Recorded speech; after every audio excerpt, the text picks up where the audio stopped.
If the world were perfect, one's process of doing sound on the set would be perfectly transparent. You wouldn't exist. There wouldn't be microphones. There wouldn't be recorders. And somehow the sound would be collected. I'm not exactly sure how you do this. I've been trying for a very long time. We live in one of the world's noisiest cities. When do we actually listen to the sounds around us? We take sound for granted in life and certainly in film.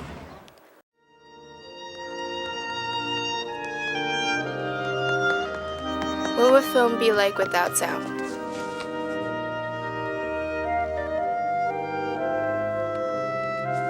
How would it be like to create sound? I decided to go and find out.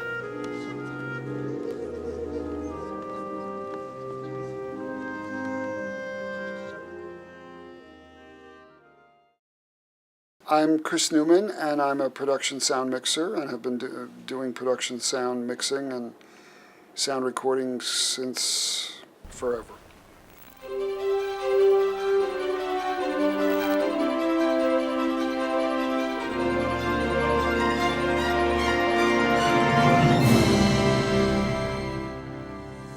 What was the hardest scene that you had to do, and why was it the hardest? On any movie? Yeah. They're all the hardest scene.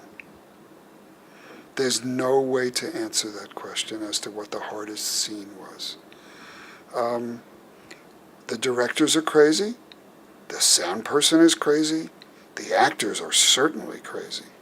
What I find when I'm doing the scenes, because I privately like to intellectualize how I'm going to solve the problems way before I ever get to solving the problems.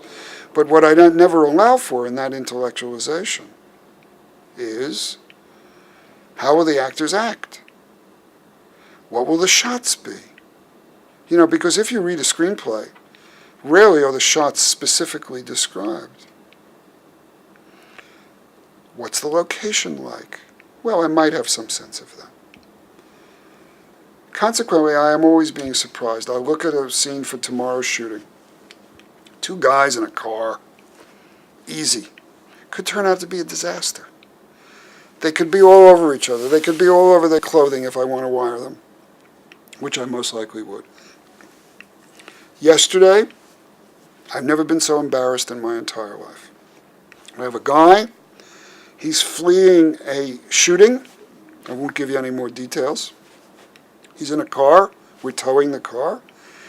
He has a lavalier in the pocket of his jacket so he won't make any noise when he moves around. And just as we pull out to do, because it's Lumet, it's one take, money is for the money. Just as we pull out, the guy says, "I'm going to yell. Tell sound I'm going to yell." And we weren't ready. And we did the scene.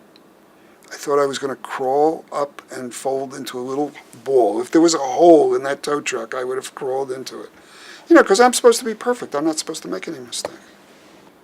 Did your technique change when you did a film like Amadeus, where you had layers of music and sound, than a film like Balmain, where you had No, in fact, both films present the same kind of problem. Yes, exactly, very exactly. It almost has been. Part of the life of the 18th century is the life of the clothing, for sure. She's been at that convent since she was 11. She's so As long as it innocent. doesn't override the dialogue. If the scene is about the dialogue, if the scene is about the gown, then the dialogue can go away and the sound of the gown can predominate. A lot of the radio microphone techniques that we normally would have used to cut out a lot of the backgrounds, to give us room to manipulate the silences and so on, we couldn't use because the gowns were so noisy. The gowns had a life of their own. And sometimes even getting the microphones on the actresses with tight bodices and stuff like that was always a challenge. But the gowns themselves did not lend themselves to wiring the actors and actresses. So we had to use open mics. We had to use boom mics, mics either on actual fisher booms or on fish poles overhead or underneath. Those movies are fights. It's easier to do Silence of the Lambs.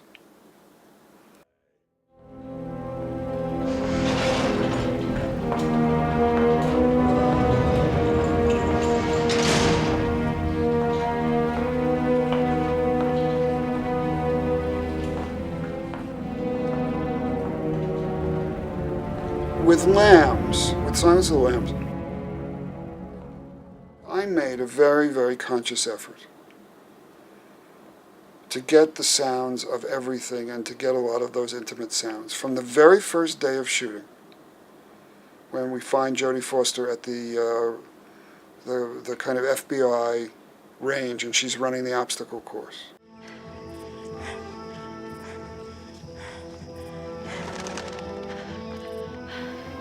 She's climbing up the side of the hill, and then she goes over the cargo nets, and then she's running, and the guy comes up behind her and says, Starling, you have to go back to the office and stuff. She's wearing a radio mic, and Jodie Foster's the kind of actress. Put a radio mic on her in a situation like that. You hear every nuance of her breathing, of her hyperventilating. Same thing is true in the finale of the movie. When she's in the dark, you know, with the night vision goggles. Put a mic on her, boy. You figure that she's going to absolutely pass out from all that kind of breathing. And if the mic was not on her, she wouldn't have done that kind of breathing, because that's the kind of thoughtful actress that she is.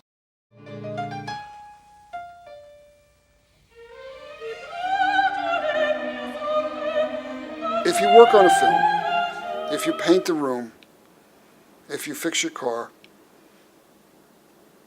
if you get dressed, you bring a certain degree of pride.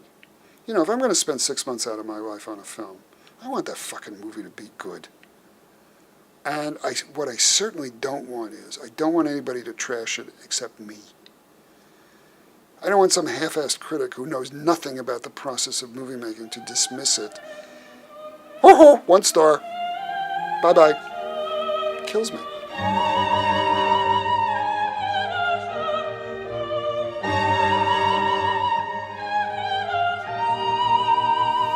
I think sound is very much a part of my life, but not in that kind of idyllic kind of way. In other words, when I'm not wearing headphones, I don't hear the same way.